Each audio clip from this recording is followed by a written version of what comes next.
प्यार से कहिए धन्यकार।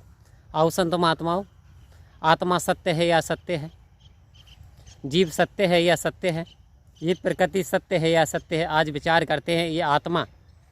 आओ संत महात्माओं,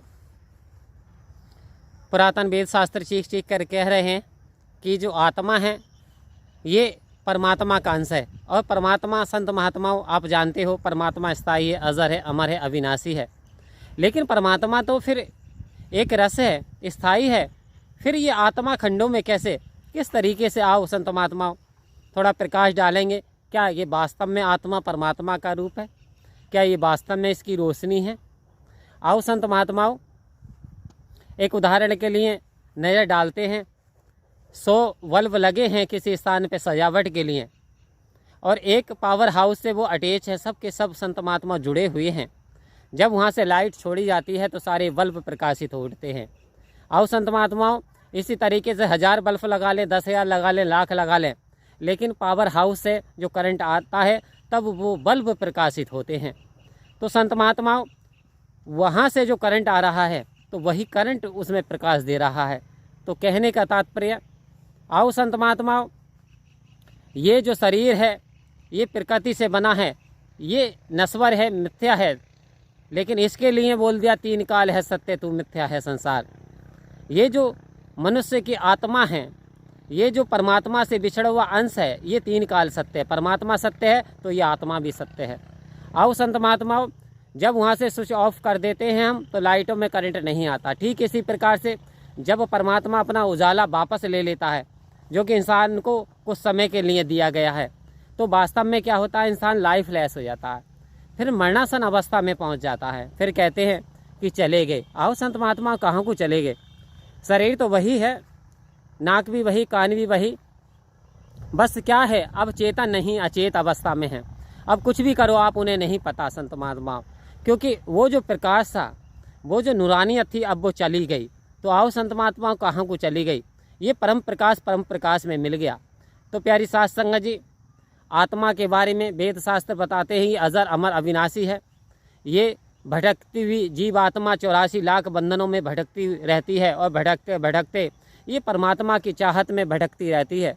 और जिस प्रकार से इसे वो ठिकाना मिल जाता है, परमात्मा की प्राप्ति हो जाती है, तो उस दिन ये शांत हो जाती है।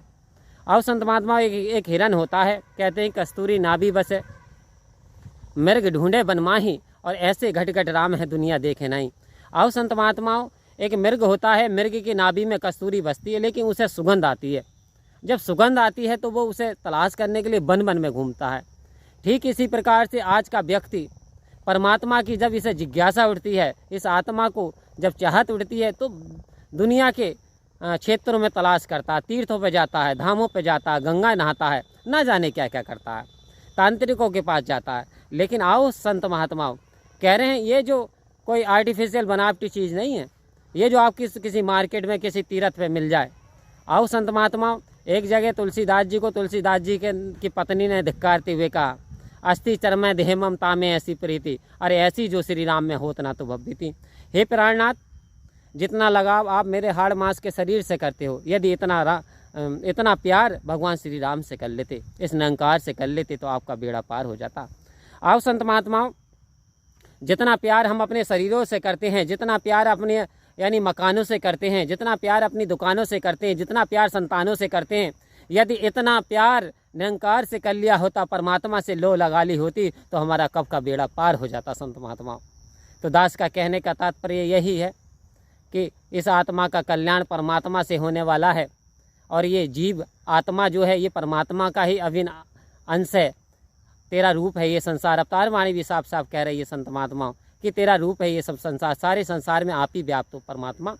परम पिता परमात्मा, कण कण तेरा बात, और करण करावन हार तू, सब कुछ तेरे पास। हे सच्चे पातशाह, तू ही सब कुछ करने वाला है, तू ही कराने वाला है, तो कृपा करो, दया करो, हमें आपकी आशीष प्राप्त होती रहे, हम आप जी के बताए हुए रास्ते पर चलते पाएँ, हम आप जी का गुणगान कर पाएँ। आओ संत महात्माओं, ब्रह्म ज्ञान की दात लेकर के जीवन को संभालते चले जाएं, और जब ये प्रकाश परमात्मा का मिल गया तो इस प्रकाश को कभी डिम ना होने दें। इसकी जो है लाइट इस पावर हाउस से जलाते रहें। और वो लाइट कैसे जलेगी? वो लाइट जलेगी सिमरन से कि तू ही निरंकार मैं तेरी शरण मैनू बख्श लो। आओ संत महात्मा जो हम सिमरण करते हैं तो हमारी जितनी चेतनता है, जितनी चेतन शक्ति है, ये अटैच होती चली जाती है निरंकार के साथ। तो ज़्यादा से ज़्यादा सिमरण रियलाइजेशन की तू ही निरंकार, मैं तेरी शरण मैनू बख्श लो।